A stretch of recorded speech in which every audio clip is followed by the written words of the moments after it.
Good evening all and welcome. Tonight I have an absolutely chilling collection of scary stories from the deep woods for you to enjoy.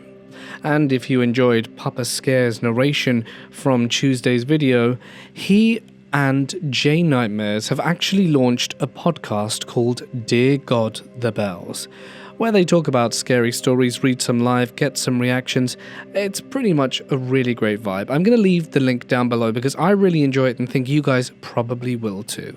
And who knows, maybe they'll have me for a guest one of these days. But for now, it's time to get comfortable and let the darkness take control. Before I share this story, I should probably explain a little about myself. I am a woman in my late 20s. 5 feet 8 inches tall, about 135 pounds, and my friends would describe me as adventurous, uninhibited, and a little crazy. A lot of that started years ago when I was watching television with a few friends, Todd and Beth. We were watching Survivor, and I made a comment that the contestants should be completely alone and deprived of clothing. My friend immediately jumped on it and said, "Oh, like you could do that," so I accepted the challenge. The setup they came up with was simple enough. I would be dropped off on their private ranch with no clothing at all, not even shoes, and make my way across roughly 2,500 acres to find food and water hidden in ice chests. Then after 3 days and 2 nights, I would be picked up at the far end of the property about 3 miles away. They gave me a mattress to sleep on and placed it in the middle of a huge open pasture with no blankets or pillow. The ice chests were scattered around the property, and at night I had to return to the mattress to sleep. I could not just stay in one place and wait to be collected. There were poisonous snakes, insects, predators like mountain lions, coyotes, and the elements to worry about. I spent a lot of time conditioning my feet ahead of time because I knew that would be one of my weakest points. When the day came, we drove 30 miles out to the ranch. They handed me a map so I could locate the hidden chests, took all of my clothes and dumped me in the middle of nowhere. When the weekend was over, I was picked up filthy, sunburnt, and exhausted, but I felt victorious. That experience sparked something in me, and after that, I started repeating it every so often because I loved the feeling of vulnerability and adventure. Eventually, I began going out on my own instead of with Todd and Beth, though I still coordinated with them whenever I went out and took a cell phone just in case. I kept things minimal. I would park my car, lock my clothes inside, hide the keys nearby so I wouldn't lose them, hike, explore, and camp in the rugged wastelands of Texas. My camp was really just a spot where I kept a tent in case it rained. I carried a sleeping bag with an air mattress stuffed inside it, but I didn't sleep in it. I usually just laid on top of it, out in the open. My last adventure started the same way. I locked my clothes in the car, hid the keys, and hiked out to my camp. When I got there, I noticed the sun and weather had taken a toll on my cheap one-person tent. It still looked like it might hold up in the light rain, though none had been forecast. I put my sleeping pad inside so that it would not blow away, along with my snacks, cell phone, water, and a flask of bourbon, then headed out for my naturist hike. I explored for several hours, enjoying the sun and wind and the feeling of being a part of nature. Towards sunset, I returned to camp, pulled my sleeping pad out of the tent, and sat down and ate. I sipped bourbon while watching the sunset, and then lay back and looked at the clouds drifting through the evening sky until I fell asleep. While I was sleeping, more clouds moved in, and the wind picked up. The air got colder, and that's when I felt the first raindrop land on my stomach. I pulled my sleeping bag into the tent and lay on it while listening to the rain patter against the nylon. As the wind and rain got stronger, I started hearing brush thrashing around me. At first, I wondered if the wind was really that bad. Then I heard branches snapping and what sounded like growls. Not just growls, but snarls too. Then, through the noise of the rain, I heard a scream. Something started tearing and pulling at the tent, then actually dragged the tent with me inside it. That was enough to kick in my survival instinct. I bailed out and started running back towards my car. I ran through the rain and the cold wind, through brush that scratched my body while the snarling and growling faded behind me. Eventually I made it to my car, found the keys, dropped them in the dark and the mud, and fumbled around until I found them again and finally unlocked the car. I started it and turned on my headlights. I couldn't see anything in the wiper's path. I drove out as fast as I could, reached the front gate, and realized I had to get out again to open it. I looked around carefully, then sprinted through the rain, flung the gate open before getting back into the driver's seat. I was soaked and muddy.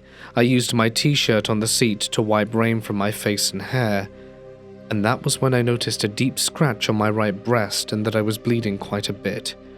I tried to clean it up as best I could with the shirt, but it didn't help much. I drove 30 miles home, wondering if I would get pulled over by highway patrol for being out so late, and how on earth I would explain myself if I did.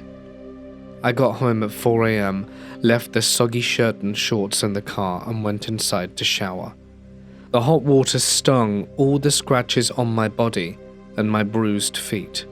I wrapped a washcloth tightly around the deep cut on my breast because it would not stop bleeding, then collapsed under the ceiling fan and tried to sleep. Sleep never really came, so I got up around 9 a.m. I then realized I had left my cell phone in my bag and left the gate open, which was definitely not good. I threw on some loose terry cloth shorts, baggy cut-off t-shirt that would not irritate my skin, some shoes, and drove over to my friend's house. My car was a mess, and the shirt and shorts I had left in it were soaked. When I got there, I explained what had happened and asked if they would go with me to close the gate and retrieve my things. Their first reaction was just shock, especially when they saw my scratched up legs, arms, and stomach. I lifted my shirt and showed them the scratches across my breast, and they both realized I was a mess. We loaded up in their pickup and drove out to the ranch. The gate was still wide open, so Beth got out and closed it behind us. We parked where I had left my car and started walking to my camp. When we got there, all that remained was my shredded up tent and completely torn up sleeping bag laying about 50 feet from where I had set everything up. Among the debris I found my bag. My cell phone was dirty but still worked, and my flask was sitting beside it. I opened the flask and finished the bourbon in one gulp. We searched around but did not find any footprints that explained what had attacked me.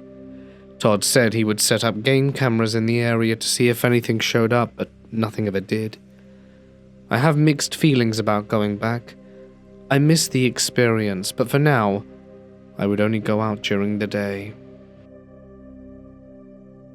I was asked to share this experience about unexplained things that happened in the northern woods of Sweden, and is one of the strangest things I've ever experienced.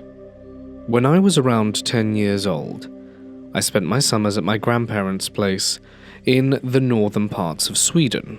They had a cabin out in the woods beside a beautiful lake, a long way from the nearest town. We had electricity, but no running water, so it was very rural. Right behind the cabin were dark, thick woods that were always eerie whenever you went into them. Well, every summer I went there with my cousin.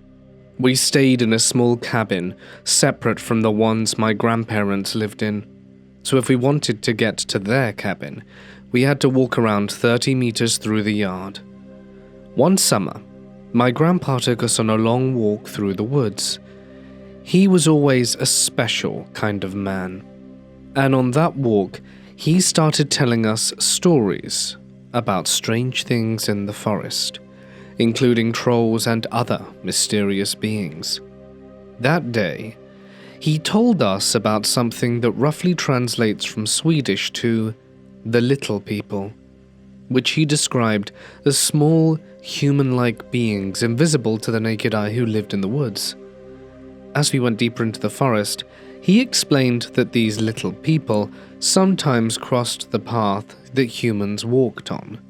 When that happened, people were supposed to freeze in place for no reason until the little people had passed on.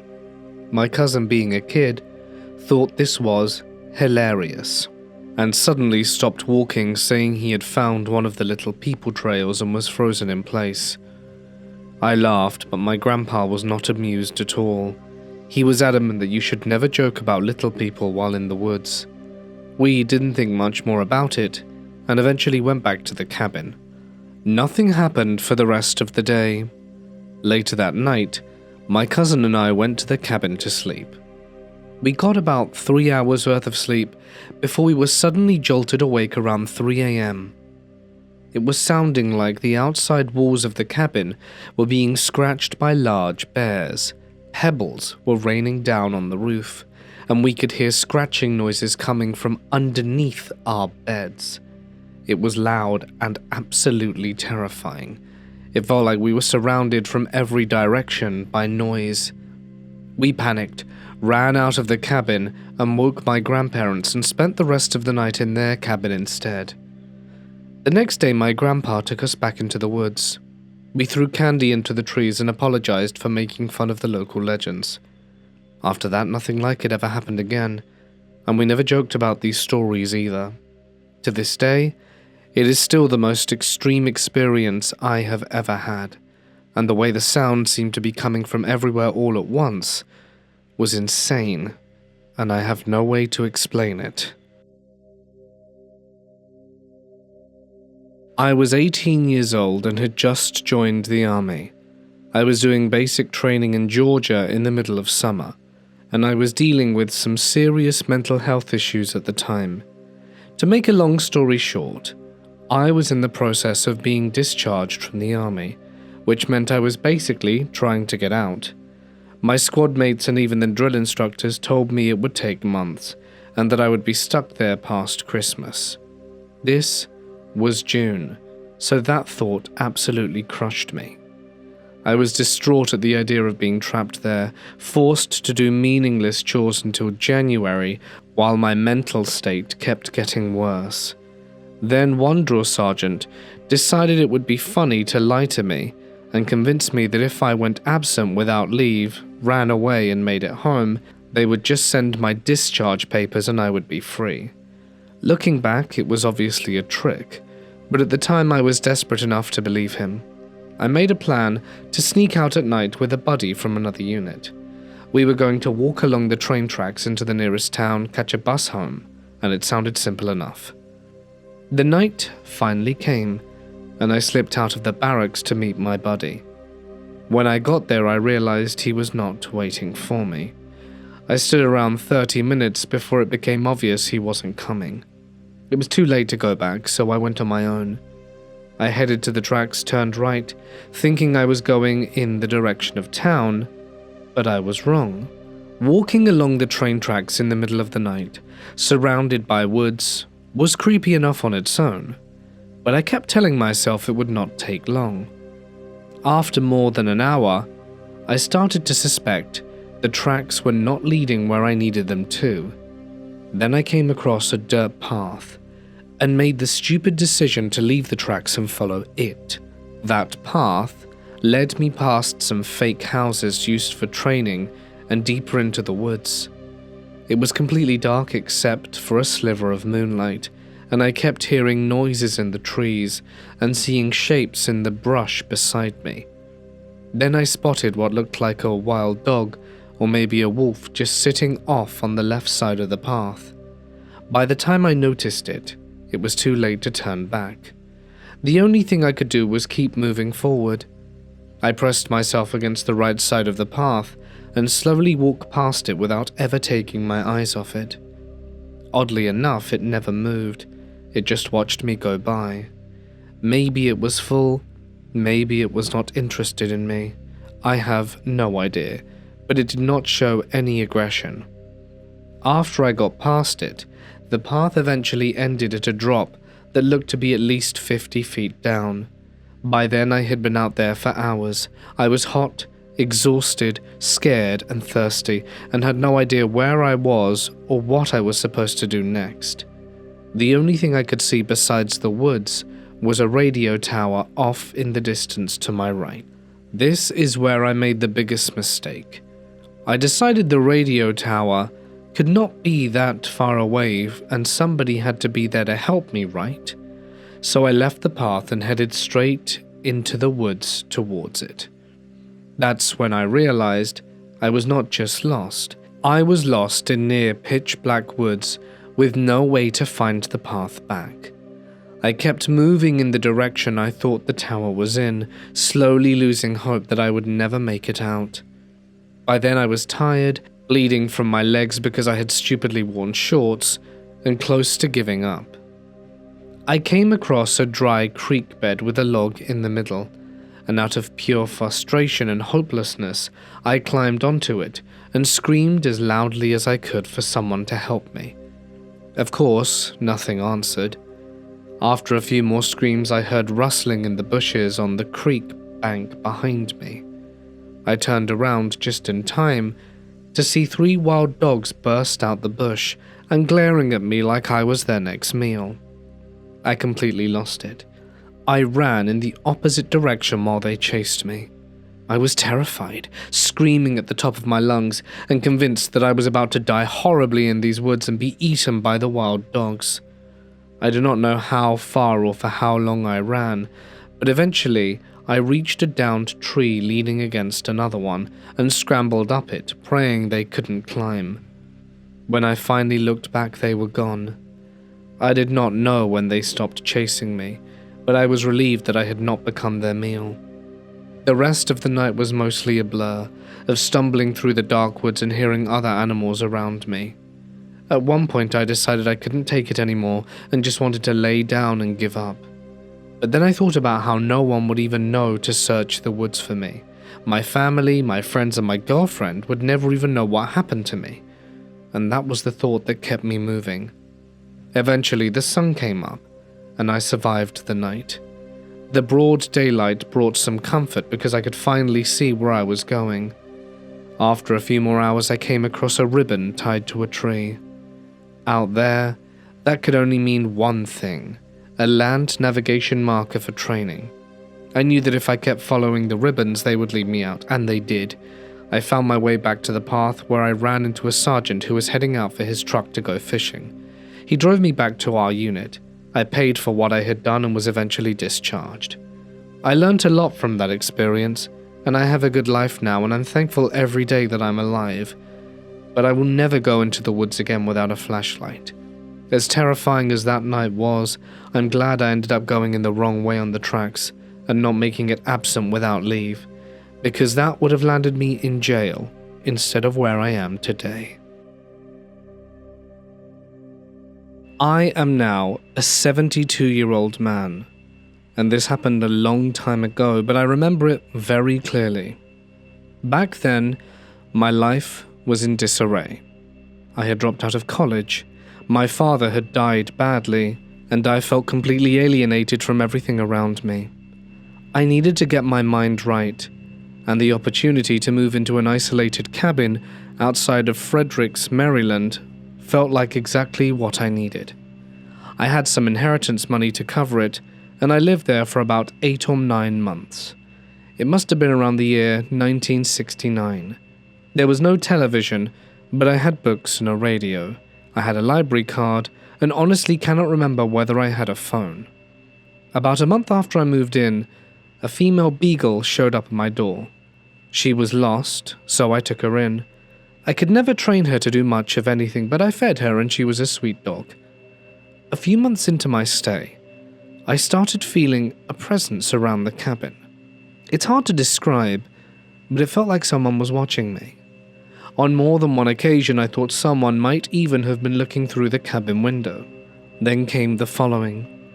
I knew the people who lived about half a mile down the lane with woods all around us, and I would sometimes visit them at night. But more and more I had the sense that something was waiting for me. When I walked through the woods after dark, I would hear footsteps beside me keeping pace. If I picked up my speed, the footsteps did too. It did not just happen to me either. My younger brother noticed it when he visited, and so did some friends. It really spooked them badly. At night, it was out there around the cabin. The strange thing is I was never afraid at first. I never felt threatened. There was nothing malevolent about it, at least not in the beginning. I spent a great deal of time wandering the surrounding woodlands with the dog, and there was a state park just up the hill, and the Frederick Municipal Forest stretched on for mile after mile. Western Maryland was much more rural then. None of the development that exists now had really set in. While we were hiking, the Beagle and I kept finding signs of campsites in the woods. Some were recent. There were traces of fires, old abandoned buildings with corners that gave shelter, and places that looked like people had slept there recently, as well as garbage, food wrappers, drink containers, paper and stuff like that. It could have been hunters, but it did not have much of the feel of organized or experienced hunters. The last month I was there was when things really began to intensify. Maybe whatever it was sensed I was getting ready to leave. In the morning, I would find small dead animals at the bottom of my front porch steps. The cabin had a small porch with a screen-light door and 4 wooden steps down to the ground, a spotlight illuminating the long front yard, and the woods came close on either side. More and more often I would find dead animals there, first small birds, then a squirrel, then a rabbit, and one day even a weasel. It felt like they were offerings. I had to grab them before the dog could eat them, and this went on for nearly every morning for several weeks. Then, one night, very late, I woke up to a sound. I was laying in bed when I heard something on the porch. I got up and turned the light on, and there was the Beagle standing at the front door in a perfect point position. She was shaking with fear. She never barked. I heard the door slam, and I heard footsteps running down the porch steps. I hit the spotlight but saw nothing, went outside afterwards, and whatever had been there had been right at my front door, maybe even trying to get in. After that, I stayed inside more and more at night. The animal offerings got bigger too. Larger birds appeared first, then a possum, then a woodchuck. It stopped being eerie and honestly started feeling like a warning. The final 2 gifts were legs from what had to be horses or cows. One was skinned. That was when I really thought, holy hell, this isn't funny anymore. The second to last day I was there, the dog disappeared. I could hear her in the woods howling on the trail, following a scent. I searched for her in every way I could over the following weeks, but I never found her. She left the same way she came. After, I moved back to the Maryland suburbs of Washington, D.C. I got an apartment with a friend, found a job, and moved on with my life. Then one day not long after, I picked up the Washington Post and saw an article about recent encounters with the Sykesville Monster. It described a tall, yeti-like creature, covered in fur, that walked on 2 legs and would pick out a family or a person and give them attention. I had not been the only one. The kind of attention described in the article was exactly what had happened to me. Following people at night, looking inside the house, leaving gifts, and so on. If I had turned on that spotlight and seen a Bigfoot or Yeti, I might still be running. But I think I know what it really was. Sykesville, Maryland was the location of the Springfield Hospital Center, a large state psychiatric hospital. It was about 20 miles east of Frederick. Back then, a lot of country people knew how to live off the land. They'd grown up that way. Folks were self-reliant and used the woods. My theory is the monster was either an escaped patient or just a free schizophrenic who lived outside.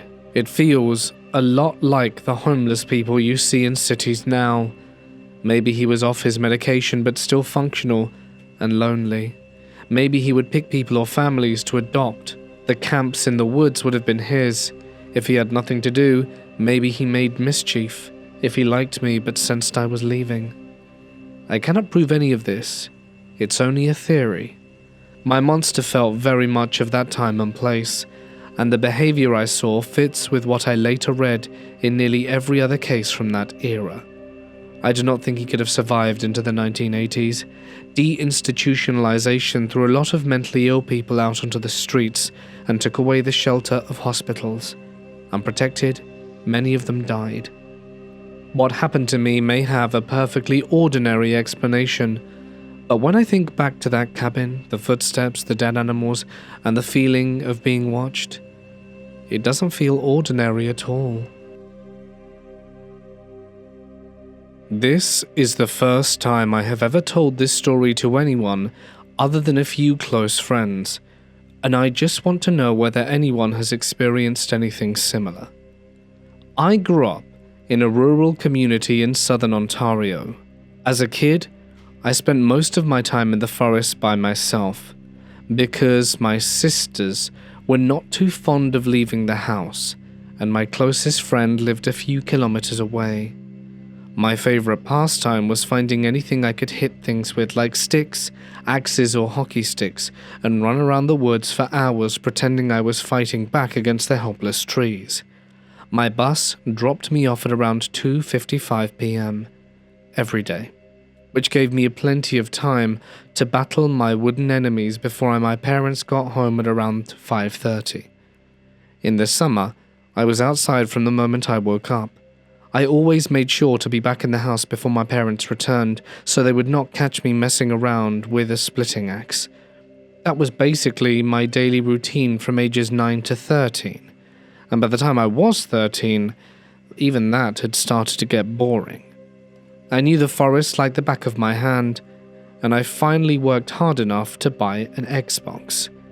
Then one summer day, the internet went out and ruined my game of Medal of Honor.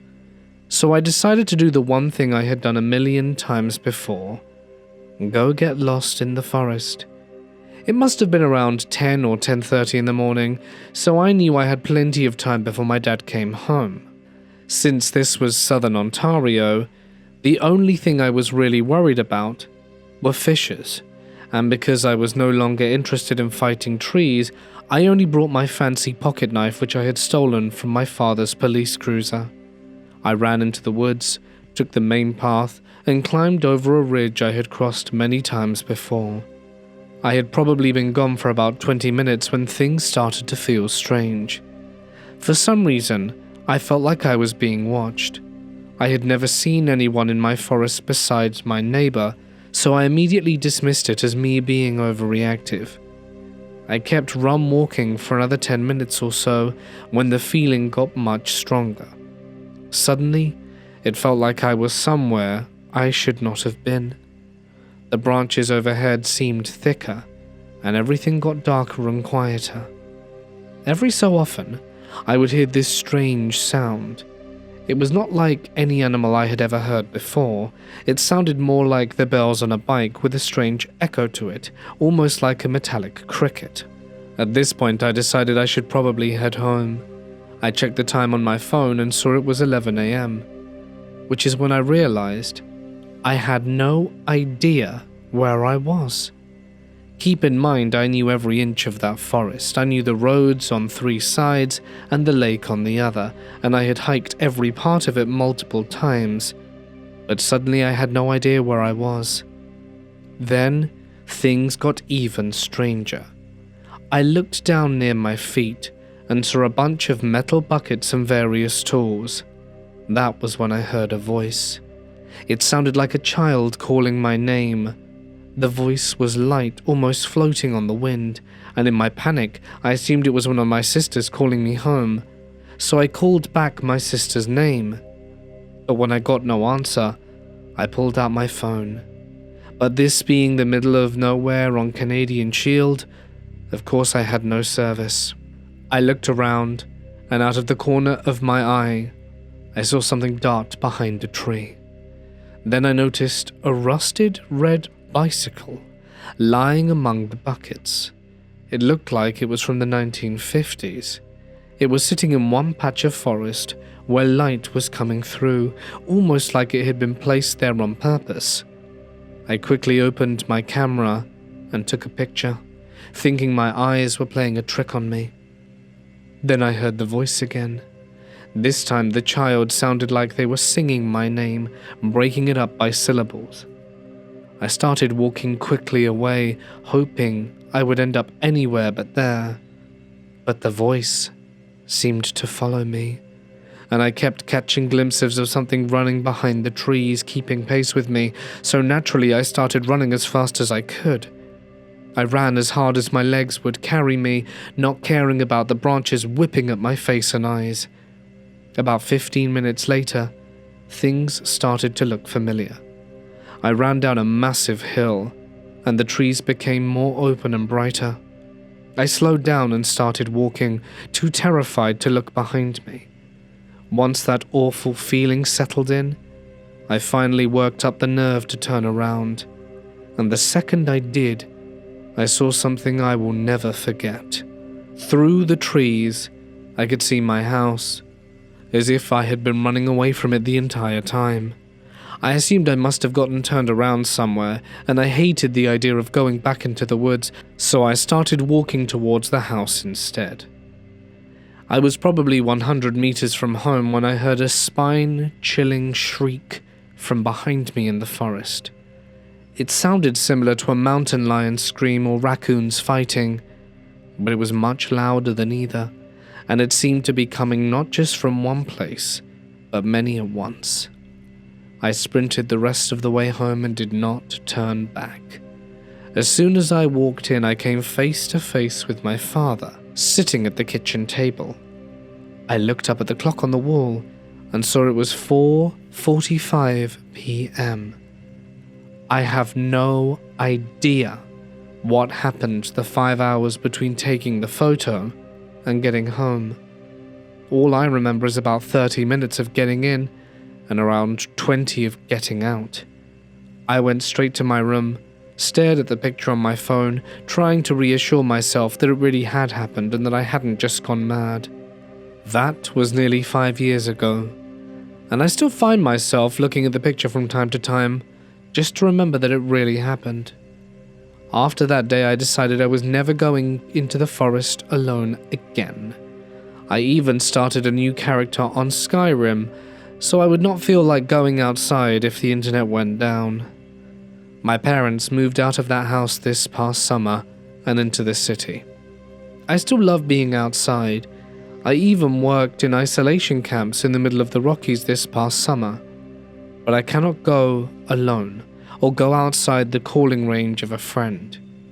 I have no idea what happened that summer's day, and thankfully nothing paranormal has happened to me before or since.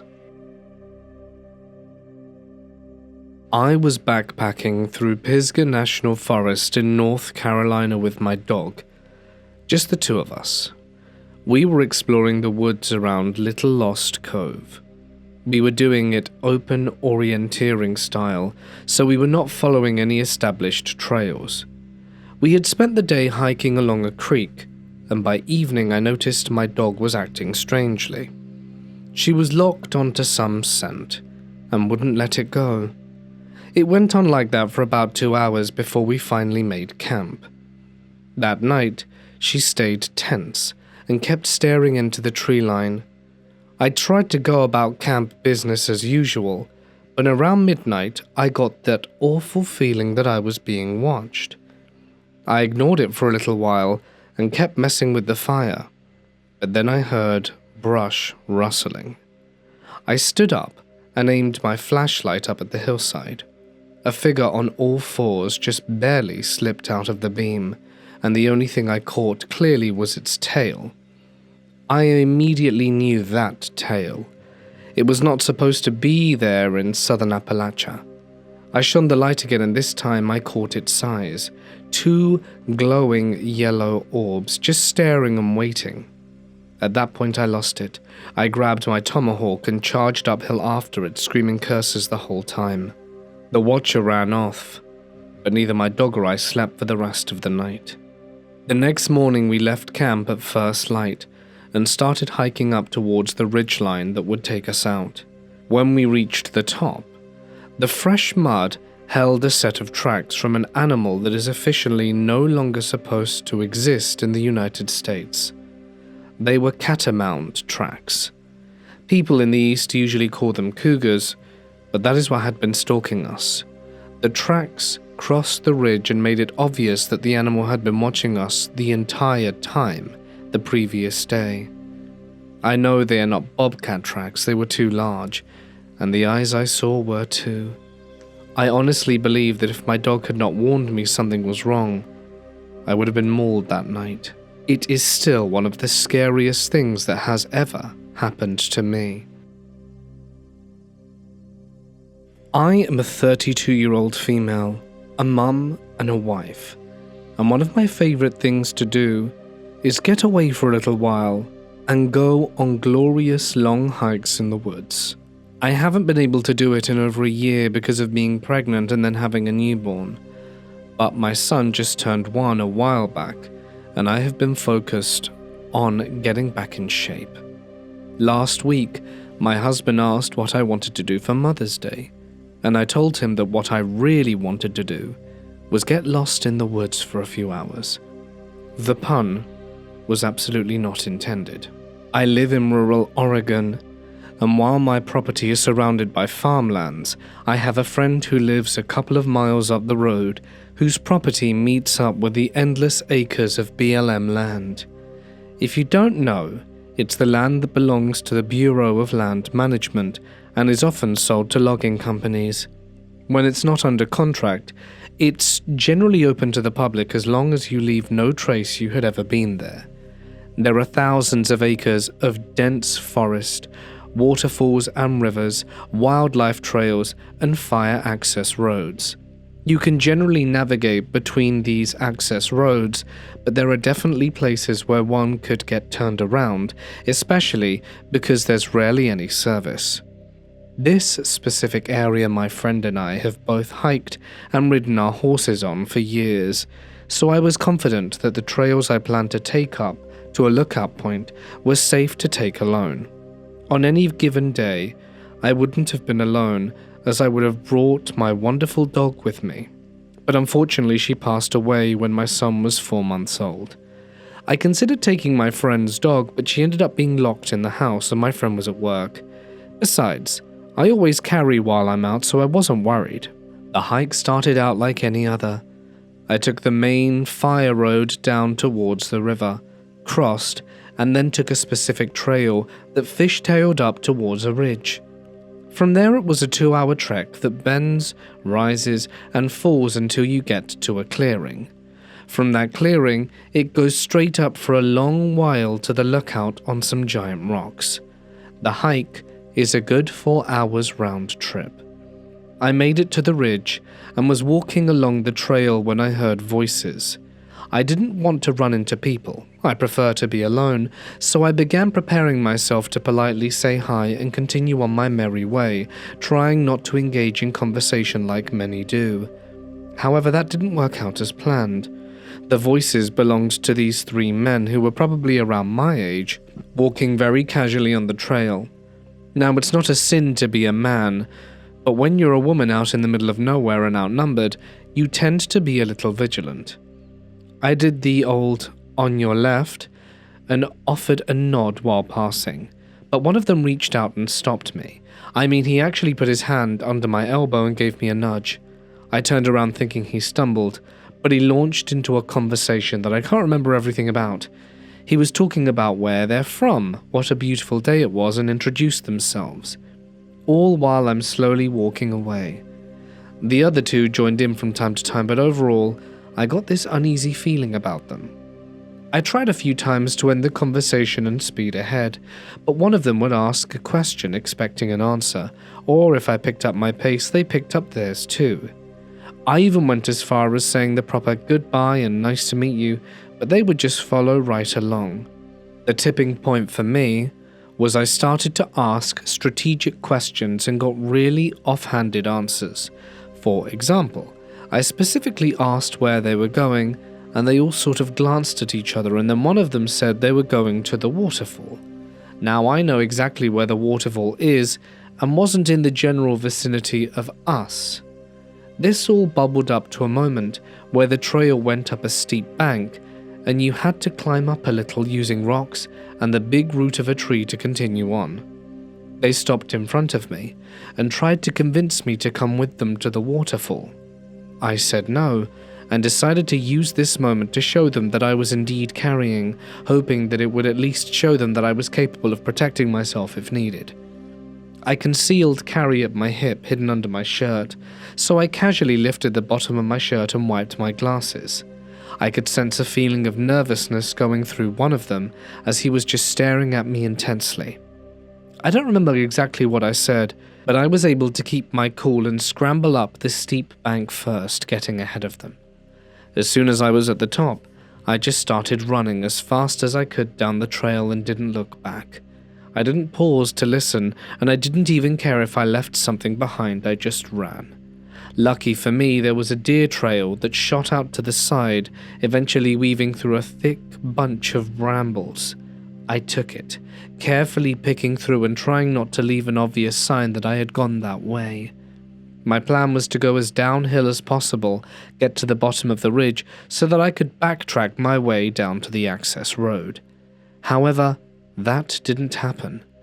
I did eventually end up on another trail, but I have no idea which one, and after walking forever it just ended. When I turned around to walk the opposite way, it also disappeared into a deer trail that went literally nowhere. At this time, my only option was to pick my way back up the ridge, hopefully find the original trail, and avoid the creeps as they would have been further away by now. The problem was that no matter how much I went back and forth on the little dead-end trail, I could not find the spot where I came down at. It was terrifying, and I could feel myself start to panic. I found a good spot and decided to have lunch. I guess tuna sandwiches are pretty smelly, because as I was trying not to cry my eyes out, these two random dogs came walking up the trail. They were Great Pyrenees, and if I had to guess, belonged to someone who took very good care of them, but they had no collars and were really gentle, and sat with me for a long time while I cried my heart out. I absolutely believe, with every fiber of my being, that God sent these two dogs to me. When I was done crying and settled back down, they both stood up, and I kid you not, led me randomly through the woods on a trek I would never have taken on my own. We went down random deer trails over a rock field and down into a valley that led up to a part of the access road that I had never been to before.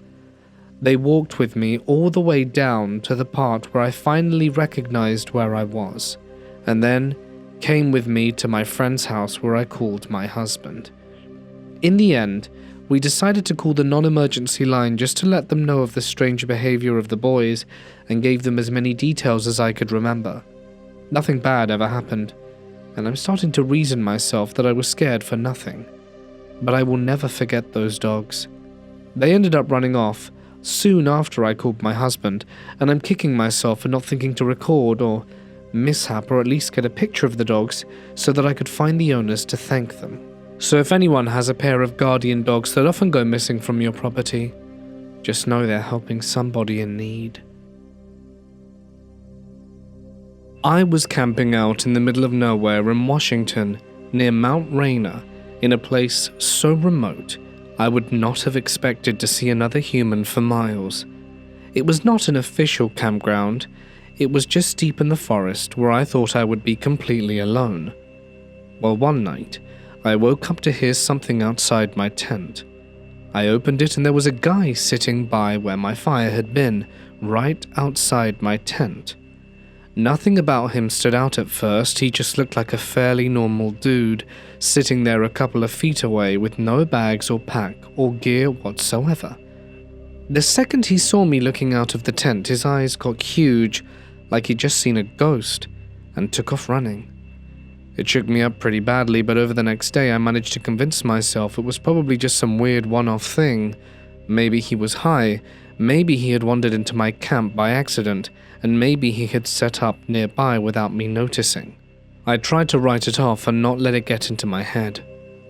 2 days later, though, I was 10 or 15 miles away in a completely different direction, in an area so wide open and remote that there was no way someone could have stumbled into the same spot by accident. That night, I was sitting by my fire again when I started hearing noises that sounded more and more like a person.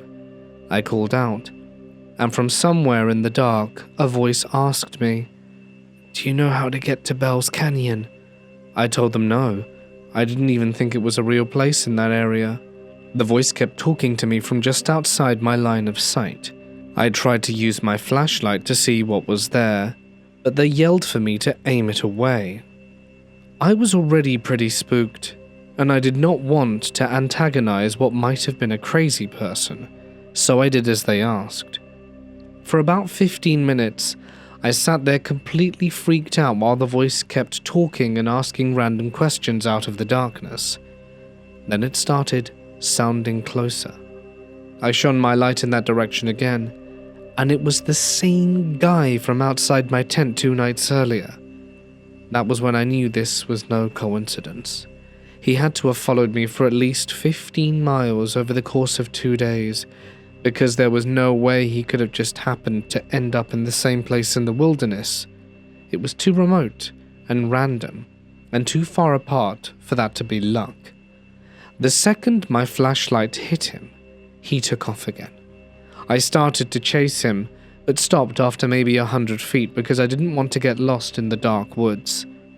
It was at that point I stopped being able to tell myself it was just some odd occurrence. The only way he could have been in both places was if he was following me. I decided right then the trip was over. The next morning I started hiking back out, and it took me 3 days to get to my car. I kept doubling back, trying to throw off someone who could be following me, and I would occasionally stop and just hide to see if he would come by.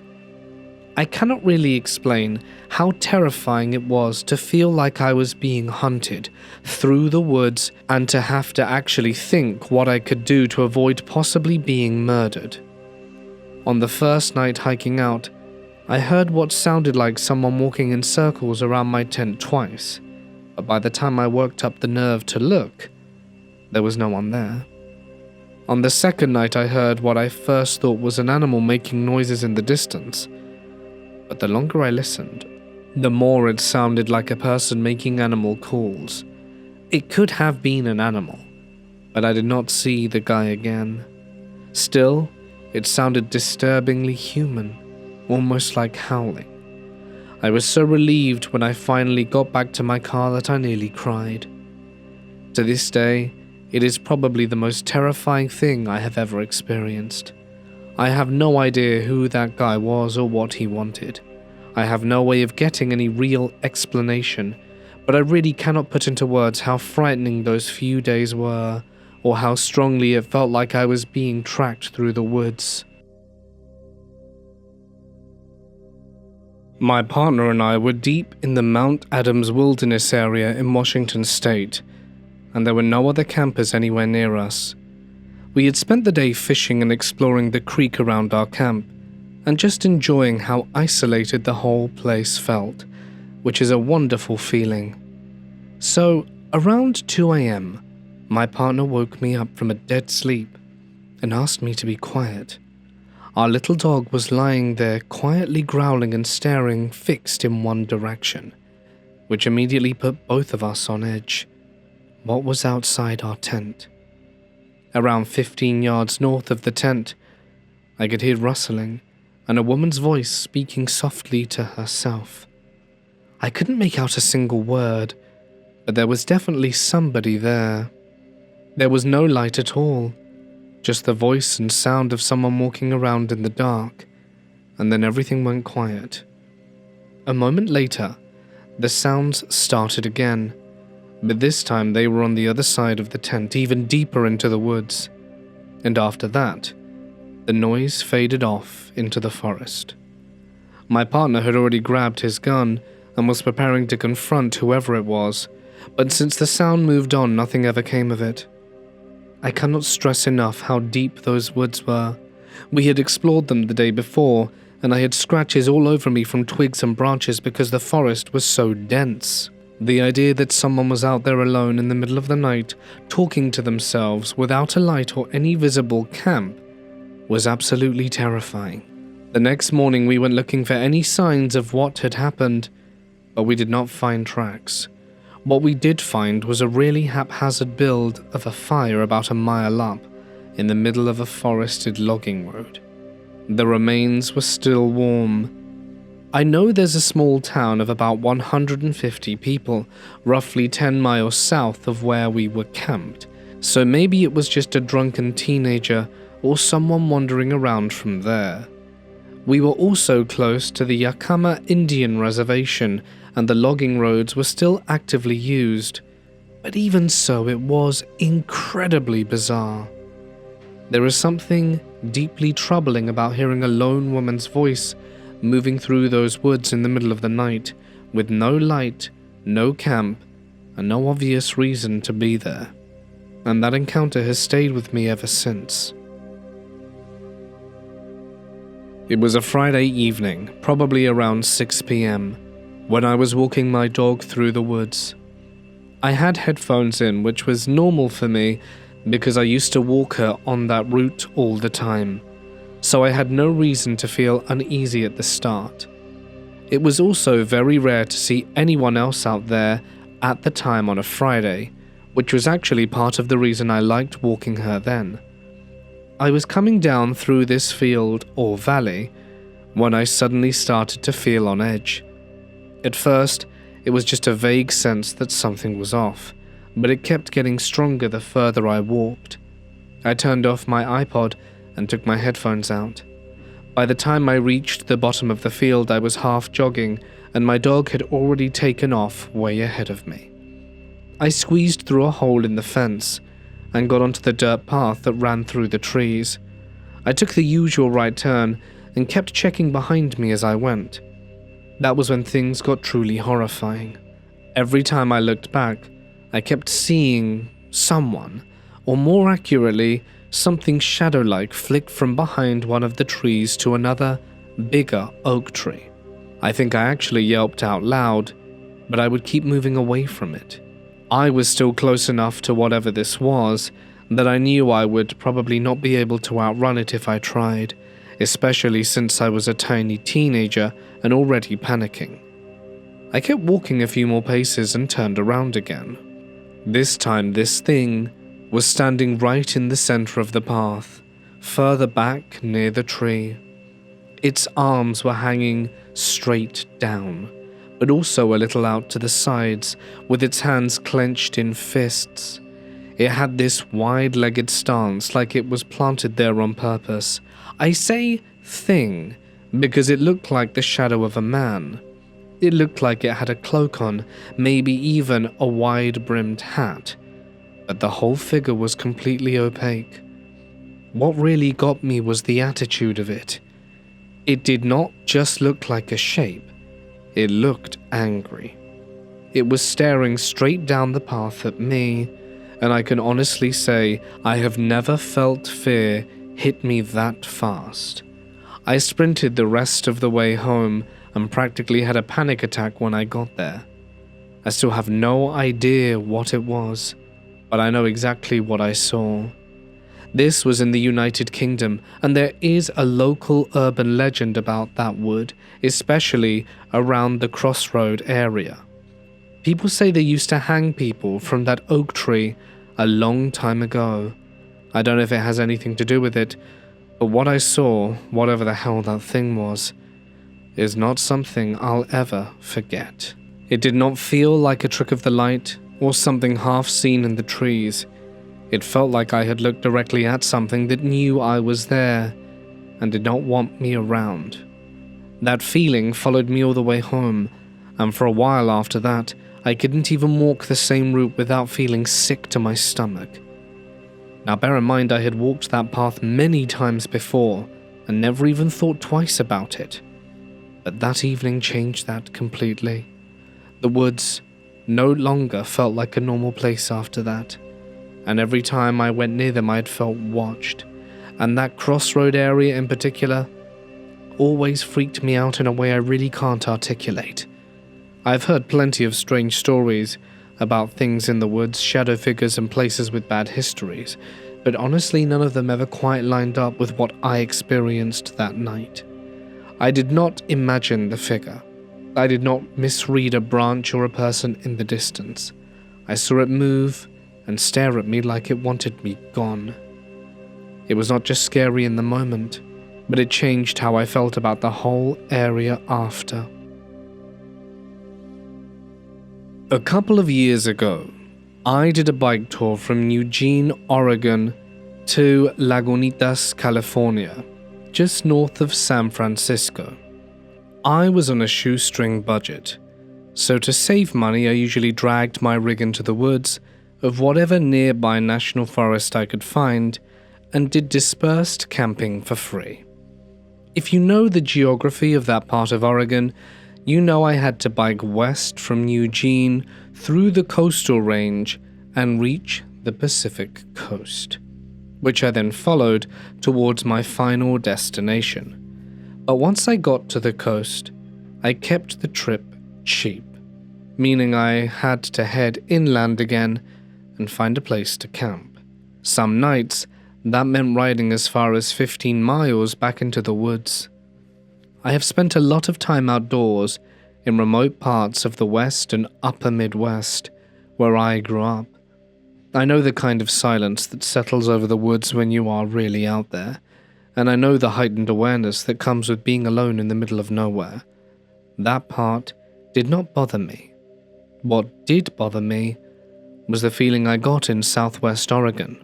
I had never felt anything like it before. Every time I stopped to look for a campsite, there was this oppressive, dark, dreadful feeling in the air, like there was something preternatural in the woods themselves. I would get a strong sense of claustrophobia, even when I was surrounded by trees and open ground. More than once I felt certain I was not alone. That became a nightly thing on the part of the ride. I started feeling paranoid all the time, and my sleep suffered badly because of it. I want to be clear that I was completely sober the entire time. There was no drinking, no drugs, or exhaustion-induced nonsense I could blame it on. I just kept pushing forward, even though I never actually saw a creature or entity I could point to and say, that was it. That almost made it worse, because nothing ever showed itself. I cannot give a clean explanation for what I felt. I only know that the woods in that area felt hostile in a way I have never experienced anywhere else. I have traveled a lot in the United States. I am comfortable outdoors, but I have never once felt that kind of dread in any other place I've been in. The weird part was there was not a single dramatic moment. It was in fact the combined accumulation of all of it, the continual sense of sheer wrongness, the paranoia that settled in every night, the feeling that the trees were closing in, even when I knew they weren't. By the end of the stretch of the trip, I was sleeping badly and staying on edge all the time just trying to get through it. I still cannot shake the feeling that there is something dark in those woods. I know that could sound dramatic, and I know it's impossible to prove, but I also know what it felt like to be out there alone and stone cold sober, feeling like some imminent danger was about to befall me just for being there. Hey guys, it's Mort here, and thank you so much for listening. I really hope you have enjoyed tonight's collection of scary stories from the deep woods, and if of course you did, you can let me know down below. It really does mean a great deal to get your feedback and comments on how I'm doing. And again, if you wanted to check out Papa Scare and J Nightmare's brand new podcast, follow the link down below to listen in. But that's it from me. I would like to extend one final thank you to my amazing members and patrons whose names you can see on screen. And if you would like some really cool additional perks, you can follow the link to get them and find out more down below. But that's it from me, guys. Stay awesome, and I'll see you in the next one. Good night.